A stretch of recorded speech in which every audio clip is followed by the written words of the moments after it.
KVP news में आपका स्वागत है।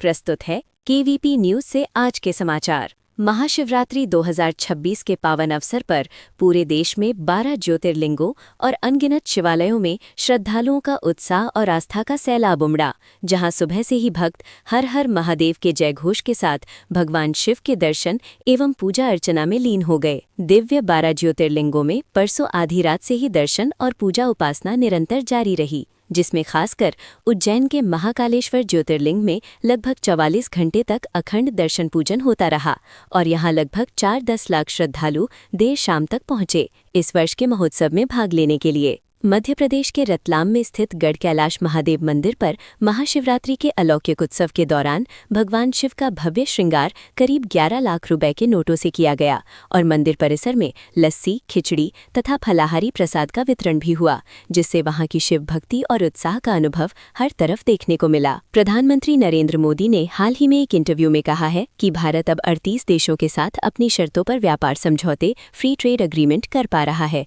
जो देश की मजबूत आर्थिक स्थिति का परिणाम है। उन्होंने बताया कि मजबूत विनिर्माण, सेवा और सूक्ष्म लघु एवं मध्यम उद्यमों एमएसएमई के कारण भारत वैश्विक स्तर पर मजबूती से व्यापार वार्ता कर रहा है और इन समझौतों से घरेलू उद्यमों, खासकर छोटे व्यवसायों को नए बाजार के अवसर मिल रहे हैं। मोदी ने ये भी कहा कि राजनीतिक स्थिरता और स्पष्ट नीतियों ने निवेशकों का भरोसा बढ़ाया है और यही वजह है कि अब भारत विश्व के कई देशों के साथ समझौते पूरी शर्तों के साथ कर सकता है। इसके विपरीत उन्होंने कांग्रेस के समय की तुलना करते हुए कहा कि उस समय बातचीत शुरू तो होती थी, लेकिन अक्सर कोई ठोस नतीजा नहीं निकल पाता था, जिससे भारत को फायदेमंद डील नहीं मिल पाती थी। उत्तराखंड के धार्मिक पर्व महाशिवरात्रि के पावन अवसर पर बाबा केदारनाथ धाम के कपाट खुलने की तिथि आधिकारिक तौर पर घोषित कर दी गई है। केदारनाथ धाम के कपाट इस साल 22 अप्रैल 2026 को सुबह 8 बजे शुभ वृष लग्न में श्रद्धालुओं के लिए खोल दिए जाएंगे, जिससे चारधाम यात्रा का शुभारंभ भी वहीं से माना जाएगा। ये मुहूर्त ऊखीमठ के ओंकारेश्वर मंदिर में पंचांग गणना और वैदिक मंत्रोच्चार के साथ तय किया गया और महाशिवरात्रि के दिन इसकी घोषणा की गई, जिससे श्रद्धालुओं में उत्साह है कि इस बार यात्रा 2025 की तुलना में लगभग 10 दिन पहले शुरू होंगी। भारत में चुनावी प्रक्रिया के तहत जारी विशेष गहन पुनरीक्षण SIR के दौरान 12 राज्यों और केंद्र शासित प्रदेशों की फाइनल वोटर लिस्ट 7 फरवरी 2026 की मूल समय सीमा पर प्रकाशित नहीं हो पाई। कुल 9 राज्यों और 3 केंद्र शासित प्रदेशों ने ये डेडलाइन चूकी।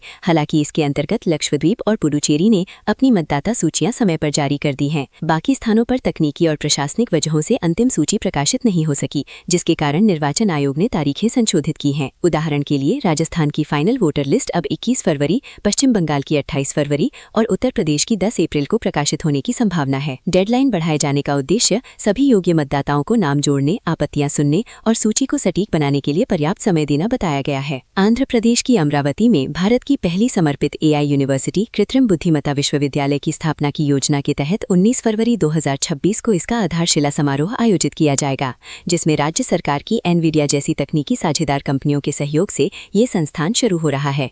ये विश्वविद्यालय कंप्यूटर विज्ञान, मशीन लर्निंग, डेटा साइंस और अन्य AI संबंधित विषयों पर शिक्षा, अनुसंधान और उद्यमिता को बढ़ावा देगा और अनुमान है कि ये 2029 से विद्यार्थियों के लिए एडमिशन शुरू करेगा, जिसमें 8वीं कक्षा पास करके भी प्रवेश के अवसर उपलब्ध होंगे, ताकि छात्रों को शुरुआती स्तर से ही AI शिक्षा का लाभ मिल सके। योजना के अनुसार ये यूनिवर्सिटी स्कूल से लेकर PhD स्तर तक शिक्षा प्रदान करेगी तथा तकनीकी कौशल, शोध और उद्योग कनेक्ट सीख प्रदान करेगी, जिससे भारत में आने वाले वर्षों में AI क्षेत्र के लिए एक मजबूत शिक्षा और विशेषज्ञता केंद्र तैयार होगा। हाल ही में बलूचिस्तान के उग्रवादी संगठन बलूच लिबरेशन आर्मी BLA ने दावा किया है कि उसने अपने ऑपरेशन हेरॉफ 2.0 अभियान के दौरान पाकिस्तानी सुरक्षा बलों के कुल 17 कर्मियों को हिरासत में लिया था, जिनमें से 10 को चेतावनी देकर रिहा कर दिया गया, जबकि 7 नियमित पाकिस्तानी सैनिक अभी भी उसके कब्जे में हैं। BLA ने पाकिस्तानी सरकार को कैदियों की अदला बदली के लिए 7 दिनों का अल्टीमेटम दिया है और कहा है कि यदि तय समय के भीतर पाकिस्तान बलूच कैदियों को रिहा करने की प्रक्रिया शुरू नहीं करता है तो इन 7 सैनिकों के खिलाफ कथित बलूच राष्ट्रीय अदालत द्वारा दिए गए फैसले पर आगे कार्रवाई की जा सकती है। अभी तक पाकिस्तान सरकार या सेना की तरफ से इस दावे पर कोई आधिकारिक प्रतिक्रिया नहीं आई है। ईरान ने अमेरिका के साथ पुराने परमाणु समझौते न्यूक्लियर डील को फिर से जीवित करने की संभावना पर अपनी लचीलापन वाली तैयारियों का इशारा किया है,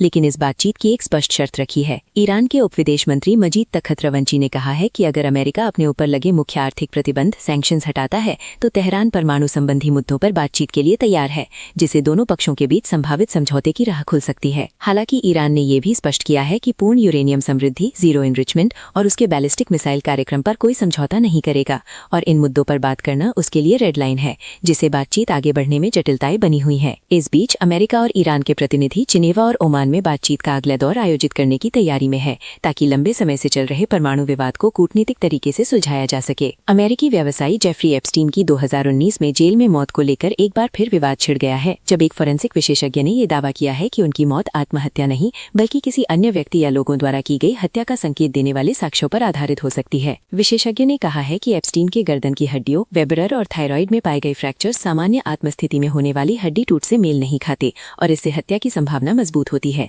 इसलिए मृत्यु की मूल वजह की फिर से स्वतंत्र और विस्तृत जांच होनी चाहिए। इस दावे को लेकर विशेषज्ञों के बीच मतभेद है और जांच एजेंसियों ने अब तक इस नए बयान पर आधिकारिक टिप्पणी नहीं दी है। पाकिस्तान की राजधानी इस्लामाबाद में एक दुखद घटना सामने आई है, जहां 17 साल की सोशल मीडिया इन्फ्लुएंसर सना यूसुफ को उनके ही घर में उस समय गोली मार दी गई जब एक युवक बिना बुलाए अंदर घुसा और उस पर फायरिंग की। पुलिस के मुताबिक आरोपी युवक ने कई बार सना को प्यार का प्रस्ताव दिया था, जिसे उन्होंने ठुकरा दिया था और इसी वजह से युवक ने उन पर हमला किया और उन्हें गोली मार दी, जिससे उनकी मौत हो गई। घटना के बाद पुलिस ने संदिग्ध को गिरफ्तार कर लिया है और मामले की जांच जारी है, जिसमें यह भी देखा जा रहा है कि क्या ये ऑनर किलिंग या निजी विवाद के कारण हुई वारदात थी। राजपाल यादव को अभी जमानत नहीं मिली है और वे तिहाड़ जेल में ही है, जैसा कि उनकी पत्नी राधा यादव ने खुद कहा है।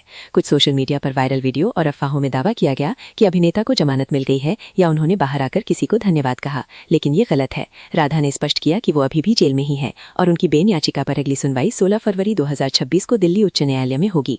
इस बीच फिल्म इंडस्ट्री से उन्हें समर्थन मिल रहा है, लेकिन ये रिलीज होने की पुष्टि नहीं करता। पंजाबी सिंगर बब्बू मान के मोहनाली मोहाली में आयोजित एक शो के दौरान भारी भीड़ और हंगामे के बीच कार्यक्रम में अनियंत्रित माहौल बन गया, जिसे लाइव टेलीकास्ट कर रहे कैमरा गिर गया। भीड़ की बढ़ती हुड़ंगन के कारण जिला पुलिस को हस्तक्षेप करना पड़ा और एसपी ने सख्त चेतावनी दी कि 5 मिनट के भीतर कार्यक्रम शांत न हुआ तो इस कार्यक्रम की परमिशन रद्द कर दी जाएगी।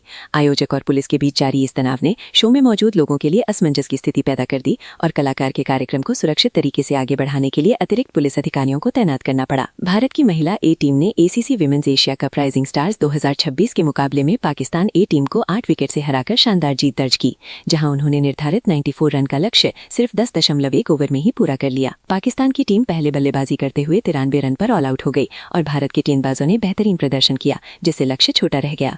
पीछा करते हुए भारत की पारी में वृंदा दिनेश ने तेज और बेहतरीन 55 नाबाद रन बनाते हुए टीम को जीत की ओर अग्रसर किया, जिससे भारत ने महज 2 विकेट गंवाकर मैच जीत लिया। भारत ने आईसीसी टी20 वर्ल्ड कप 2026 में अपने दुश्मन टीम पाकिस्तान को समूह ए के मुकाबले में 61 रनों से हराते हुए सुपर 8 में जगह पक्की कर ली। ये महाप्रतियोगिता में भारत का पाकिस्तान के खिलाफ रनों से सबसे बड़ी जीत है, जिसमें भारतीय टीम ने पहले बल्लेबाजी करते हुए 175/7 रन बनाए, जहां ईशान किशन ने 40 गेंदों में 77 रन की धुआंधार पारी खेली और टीम को एक कठिन पिच पर पकड़ दी। पाकिस्तान की बल्लेबाजी भारत के तेज तरार गेंदबाजों के सामने ठह गई और वह निर्धारित लक्ष्य का पीछा करते हुए मात्र 114 रन पर ऑल आउट हो गई। अब टी20 वर्ल्ड कप में भारत का पाकिस्तान के खिलाफ रिकॉर्ड 8-1 हो गया है। हरियाणा के प्रसिद्ध ओलंपियन हॉकी खिलाड़ी सुमित कुमार ने अपनी करीबी दोस्त राजस्थानी खिलाड़ी सोनिका टांडी के साथ ऋषिकेश में गुपचुप शादी की है। दोनों एक दूसरे को लगभग 8 साल से जानते थे और पारंपरिक ढंग से रिश्ता आगे बढ़ाते हुए सादगी भरे समारोह में साथ जीवन भर के बंधन में बंध गए। सगाई के समय उन्होंने पारंपरिक दहेज रहित निर्णय लेते हुए केवल 1 रुपए में ही सगाई की रस्म पूरी की और शादी के दौरान जूते छिपाई की रस्म में सालियों को लगभग 1.5 लाख रुपए दिए,